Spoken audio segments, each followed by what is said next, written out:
என்னை படைத்த இறைவன் முருகனை வணங்கி, என்னை பெற்றெடுத்த தாய் தந்தையரை வணங்கி, எனக்கு இந்த ஜோதிட ஞானத்தை கற்றுக் கொடுத்த அனைத்து குருமார்களையும் வணங்கி, என்னை பின்தொடர்ந்து படித்து கொண்டிருக்கும் அன்பு சகோதரர்கள், சகோதரிகள், தாய்மார்கள், தந்தைமார்கள் அனைவருக்கும் என்னுடைய பணிவான வணக்கத்தை தெரிவித்துக் கொள்கின்றேன்.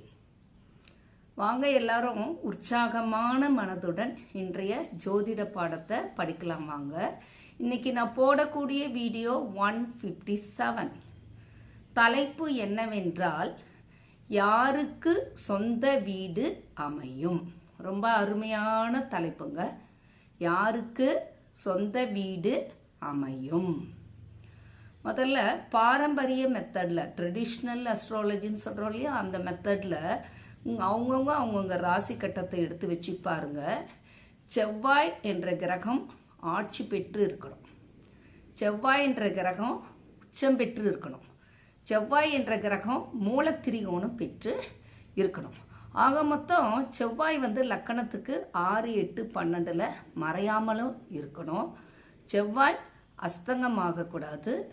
செவ்வாய் நீச்சமாகாமல் இருக்கணும். நல்ல நிலைமையில் வலுப்பெற்று இருந்தால் அவங்களுக்கு கண்டிப்பாக சொந்த வீடு அமையும். அது மட்டும் இல்லைங்க, பாரம்பரிய மெத்தட் தான் அனைத்து ஜோதிடத்துக்கும் அடித்தளமானது. இதிலிருந்து தான் மற்ற ஜோதிடங்கள்லாம் புதுசாக உருவாகி வந்தது இல்லைங்களா? அது யாராலையும் மறுக்க முடியாத ஒரு உண்மை. அதை நம்ம கண்டுபிடிக்கலாம். அந்த ஜோதிடத்தை ரிஷிகர்கள், முனிவர்கள், விஞ்ஞானிகள் எல்லாமே கண்டுபிடிச்சிருக்காங்க. சரிங்களா? அப்போ அதை தான் நம்ம படிச்சுட்டு மக்களுக்கு நம்ம சொல்லி கொடுக்குறோம். நல்ல விஷயங்கள், ரொம்ப நல்ல கருத்துக்களை மக்களுக்கு நம்ம சொல்லி கொடுக்குறோம். அது மட்டும் இல்லை, இப்போ செவ்வாய்ன்ற கிரகம் நம்மளுடைய ராசி கட்டத்தில் சூரியனுடைய சாரம் பெற வேண்டும்.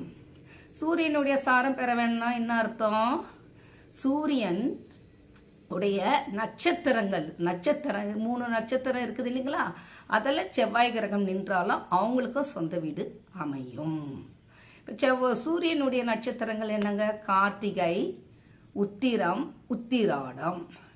செவ்வாய் என்ற கிரகம் அவங்களுடைய ராசி கட்டத்தில் கிருத்திகை நட்சத்திரத்தில் இருக்குதா?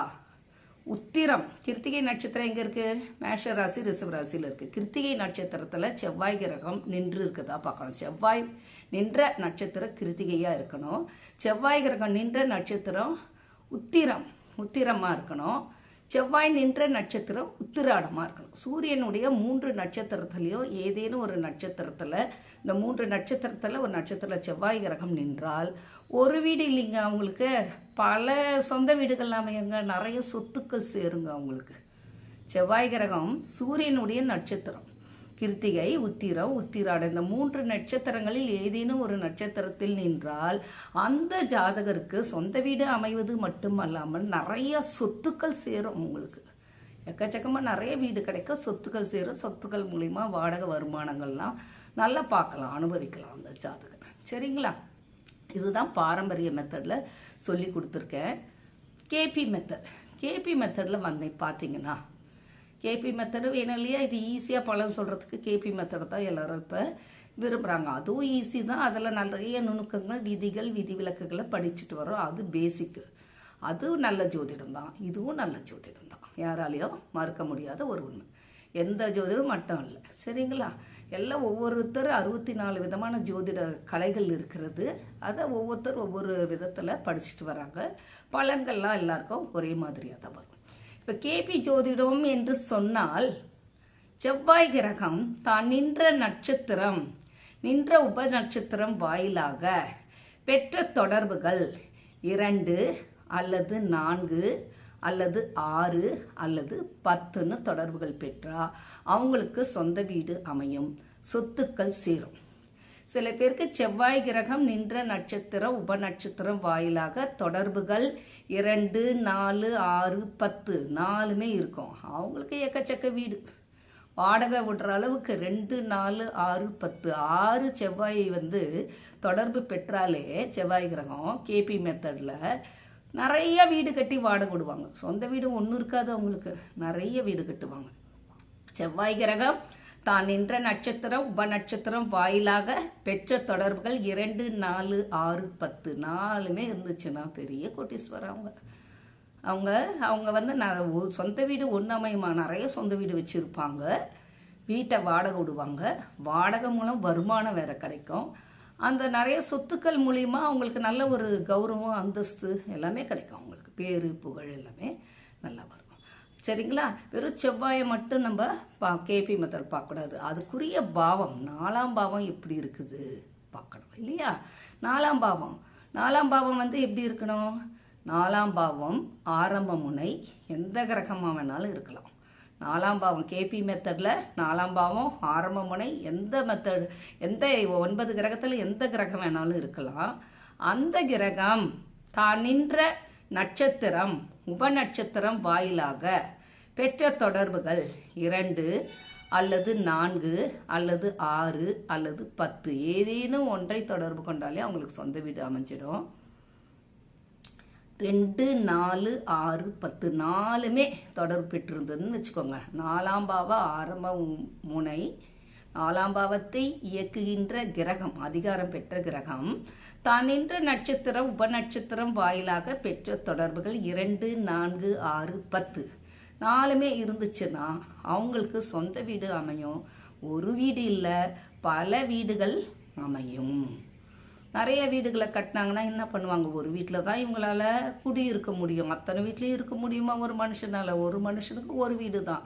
ஒரு வீட்டில் இவங்க வசதியாக நல்லா கிராண்டாக கட்டி நல்லா வசதியாக வாழ்ந்துக்குவாங்க.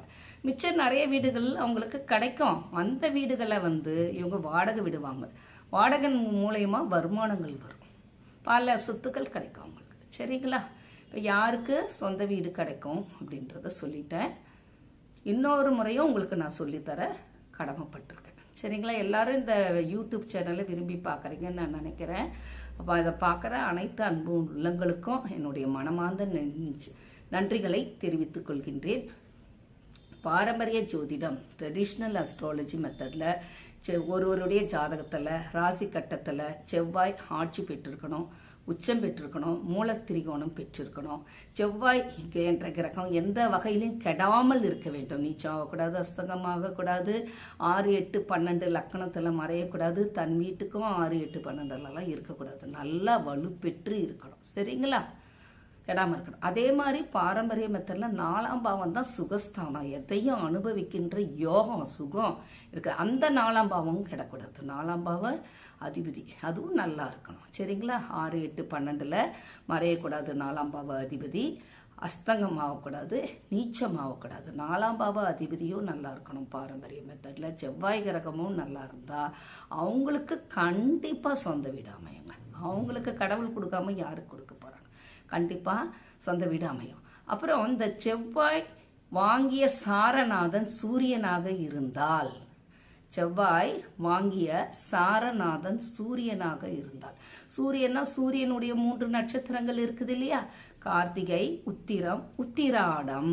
இந்த 3 நட்சத்திரத்தில் ஏதேனும் ஒரு நட்சத்திரத்தின் சாரத்தை, இந்த 3ல் சூரியனுடைய நட்சத்திரம் 3 நட்சத்திரங்களில் ஒரு நட்சத்திரத்தின் சாரத்தில் செவ்வாய் கிரகம் அமர்ந்து விட்டால் அவங்களுக்கு ஒரு வீடு இல்லை, பல வீடு, பல சொத்துக்கள் கிடைக்கும். அவங்க நிறைய வீடுகளை வாடகை விட்டு வாடகையின் மூலிமா வருமானம் சம்பாதிக்கலாம்.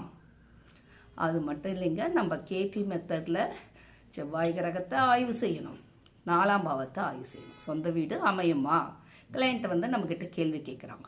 அப்போ 4ஆம் பாவம் 4ஆம் பாவம் ஆரம்ப முனை 9 கிரகத்தில் எந்த கிரகம் வேண்டுமானாலும் இருக்கட்டும். அந்த 4ஆம் பாவம் தான் நின்ற நட்சத்திரம் உப நட்சத்திரம் வாயிலாக பெற்ற தொடர்புகள் 2 அல்லது 4 அல்லது 6 அல்லது 10 இருக்க வேண்டும். 4ஆம் நிறைய வீடுகள் வேணும், சொத்து நிறைய வேணும், வாடகை விட்டு சம்பாதிக்கணும்னா 4ஆம் பாவ உப நட்சத்திராதிபதி தான் நின்ற நட்சத்திரம் உப நட்சத்திரம் வாயிலாக பெற்ற தொடர்புகள் 2, 4, 6, 10 4மே இருந்துச்சுன்னா அவங்க கோட்டீஸ்வரன். சரிங்களா? 4ஆம் பாவத்தில் அவங்க ஒரு வீடு இல்லை, பல வீடுகளை கட்டி வாடகை விட்டு வாடகை மூலயமா பணம் சம்பாதிப்பாங்க. சொந்த வீடு அமையும். கிரகத்தையும் பார்க்கணும் கேபி மெத்தடில். 4ஆம் பாவத்தை மட்டும் பார்த்துட்டு நம்ம சொல்ல முடியாது. அதுக்குரிய கிரகம் செவ்வாய். செவ்வாய் எப்படி இருக்கணும்? செவ்வாய் என்ற கிரகம் தான் நின்ற நட்சத்திரம் உபநட்சத்திரம் வாயிலாக பெற்ற தொடர்புகள் 2 அல்லது 4 அல்லது 6 அல்லது 10 தொடர்பு பெற்றால் கண்டிப்பாக அந்த ஜாதகருக்கு கண்ண முடின் பலன் சொல்லலாம், சொந்த வீடு அமையும். இல்லை 4மே இருந்துச்சுன்னு வச்சுக்கோங்க, 2 செவ்வாய் என்ற கிரகம் தான் நின்ற நட்சத்திரம் உபநட்சத்திரம் வாயிலாக பெற்ற தொடர்புகள் 2, 4, 6, 10 4மே இருந்துச்சுன்னா அவங்களுக்கு ஒரு வீடு சொந்த வீடு மட்டும் அமையாதுங்க, இன்னும் நிறைய சொத்துக்கள் சேருங்க, நிறைய வீடு அமையுங்க அவங்களுக்கு. அவங்க நிறைய வீட்டில் ஒரு வீடுதில் தான் வச்சு தான் குடியிருப்பாங்க, மிச்ச வீடுகளை வாடகை விடுவாங்க, வாடகை விட்டு பணம் சம்பாதிப்பாங்க, வாடகை வருமானம் அவங்களுக்கு வரும். சரிங்களா? அப்போ ஒருவருடைய ஜாதகத்தை பார்த்தவொடனே செவ்வாய் கிரகம் நல்லா இருக்கணும், 4ஆம் பாவம் நல்லா இருந்தது, இந்த 2, 4, 6, 10 தொடர்புகள் பெறணும் கேபி மெத்தடில். சரிங்களா? 2, 4, 2 தான் இருக்குது, வீடு அமையுமானா கண்டிப்பாக அமையும். ஒருத்தருக்கு செவ்வாய் நின்ற கிரகம் தான் நின்ற நட்சத்திர உப நட்சத்திர வாயிலாக பெற்ற தொடர்புகள் 2, 4, 6, 3 இருக்குது மேடம், 10 இல்லை அப்படின்னா அவங்களுக்கும் சொந்த வீடு அமையுங்க. நல்லா கவனிக்கணும், 2 அல்லது 4 அல்லது 6 இல்லை 10 இதை செவ்வாய் தொடர்பு கொண்டு இருந்தால் அவங்களுக்கு கண்டிப்பாக சொந்த வீடு அமையும். 4ஆம் பாவமும் பெற்ற 4ஆம் பாவம் தான் நின்ற நட்சத்திரம் 4ஆம் பாவத்தை இயக்குகின்ற அதிகாரம் பெற்ற ஒரு கிரகம். 9 கிரகத்தில் எந்த கிரகம் வேணாலும் இருக்கலாம், அதை தான் நாங்கள் 4ஆம் பாவத்தை இயக்குகின்ற அந்த கிரகத்தை உப நட்சத்திராதிபதி. அப்போ 4ஆம் பாவ உப நட்சத்திராதிபதி தான் நின்ற நட்சத்திரம் உப நட்சத்திரம் வாயிலாக பெற்ற தொடர்புகள் 2 அல்லது 4 அல்லது 6 அல்லது 10 பெற்றால் கண்டிப்பாக அந்த ஜாதகருக்கு சொந்த வீடு அமையும். இதில் 2 இருந்ததுன்னு வச்சுக்கோங்க, 2, 4 மட்டும் தொடர்பு பெற்றிருந்தாலும் சொந்த வீடு கிடைக்கும், 2, 4, 6, 3 தொடர்பு பெற்றாலும் சொந்த வீடு கிடைக்கும், 2, 4, 6, 10 4 இருந்தாலும் சொந்த வீடு கிடைக்கும், 2, 4, 6 தொடர்பு பெற்றாலே ஒன்றுக்கு மேற்பட்ட வீடுகள்ங்க அவங்களுக்கு அமைஞ்சி வாடகை விட்டு வாடகை மூலிமா வருமானம் வரும். சரிங்களா? அதனால் இந்த மாதிரி உங்கள் ஜாதகத்தில் இருக்குதான்னு பாரம்பரிய மெத்தட்லேயும் பாருங்கள், கேபி மெத்தட்லேயும் பாருங்கள், 2மே ஒன்று தான் சொல்லும். அதுலேயும் எப்படி இருக்குதோ அதே தான் கேபி மெத்தட்லேயும் வரும். அதில் சொந்த வீடு அமையும்னா கேபி மெத்தடில் பார்த்தாலும் அதுலேயும் சொந்த வீடு தான் அமையும்.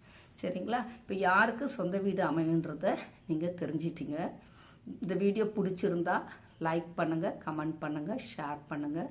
உங்களுடைய மேலான கருத்துக்களை கமெண்ட் பாக்ஸில் போடுங்க. உங்கள் நண்பர்களுக்கு இந்த பயனுள்ள இந்த விஷயங்களை உங்கள் நண்பர்களுக்கு சொல்லுங்கள், ஷேர் பண்ணுங்கள், அவங்களையும் கமெண்ட் பாக்ஸில் போட சொல்லுங்கள். அப்போ தான் என்னை போன்ற ஜோதிடர்களுக்கெல்லாம் ஒரு சந்தோஷம் கிடைக்கும். நம்ம வீட்டு வேலையெல்லாம் விட்டுட்டு இவங்களுக்கு பாடம் நடத்துகிறோம், சொல்லி கொடுக்குறோம், நல்ல விஷயங்களை கற்றுத்தரோம். நமக்கு யாரும் ஃபீஸ் கொடுக்கறதில்ல, இருந்தாலும் நாங்கள் உடஞ்சி போகிறதில்ல. மக்கள் எங்களை உற்சாகப்படுத்துறதுக்கு ஒரே வழி கமெண்ட் பாக்ஸில் கமெண்ட் போடுங்க, லைக் பண்ணுங்கள், சப்ஸ்கிரைப் பண்ணுங்கள். உங்கள் நண்பர்களுக்கெல்லாம் நல்ல விஷயம் போய் சேரட்டும். ஒரு புண்ணிய காரியங்களை செஞ்சு தான் பாருங்களேன், அதில் எவ்வளோ மன மகிழ்ச்சி, நிம்மதி, சந்தோஷம் கிடைக்குது. சரிங்களா? யாருக்காவது ஜாதகம் பார்க்கணுன்னு சொன்னாலும், ஜாதகம் படிக்கணும்னு சொன்னாலும் என்னுடைய செல் நம்பரில் தொடர்பு கொள்ளுங்கள். ஆன்மீக ஜோதிட ரத்னா, ஜோதிட சாம்ராட், ஜோதிட நல்லாசிரியர், astro doctor L Malarvizhi, Chennai. Cell number 9440373556. ஜாதகம் பார்க்குறதுக்கும் ஜாதகம் படிக்கிறதுக்கும் கட்டணம் உண்டு. என் செல் நம்பரில் தொடர்பு கொண்டு பேசுங்க.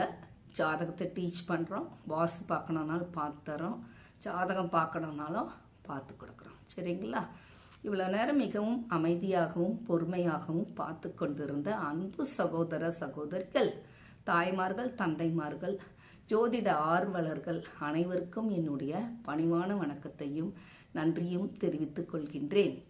இதுவரைக்கும் என்னுடைய குமரன் கேபி அஸ்ட்ராலஜி சேனலை சப்ஸ்கிரைப் செய்த அனைத்து அன்பு சகோதரிகளுக்கும் சகோதரர்களுக்கும் தாய்மார்களுக்கும் தந்தைமார்களுக்கும் ஜோதிட ஆர்வலருக்கும் என்னுடைய அன்பான நன்றியையும் வணக்கத்தையும் தெரிவித்துக் கொள்கின்றேன். இன்னும் நீங்கள் உங்கள் நண்பர்கள் உறவினர்களுக்கு சொல்லி இந்த குமரன் கேபி அஸ்ட்ராலஜின்ற சேனலை சப்ஸ்கிரைப் பண்ண சொல்லுங்கள், ஷேர் பண்ண சொல்லுங்கள். உங்களுடைய கமெண்ட்டை கமெண்ட் பாக்ஸில் போட்டிங்கன்னா எங்களுக்கு இன்னும் ஒரு நல்ல சந்தோஷத்தையும் உற்சாகத்தையும் அளிக்கும். நாங்கள் இன்னும் நல்ல நல்ல கருத்துக்களை உங்களுக்கு நாங்கள் சொல்லிக் கொடுக்க கடமைப்பட்டிருக்கோம். சரிங்களா? அனைவரும் இறைவன் முருகன் அருள் பெற்று வாழ்க வளமுடன். அன்புடன் முருகன் அடிமை. Astro doctor L. Malarvizhi, Chennai. நன்றி, வணக்கம்.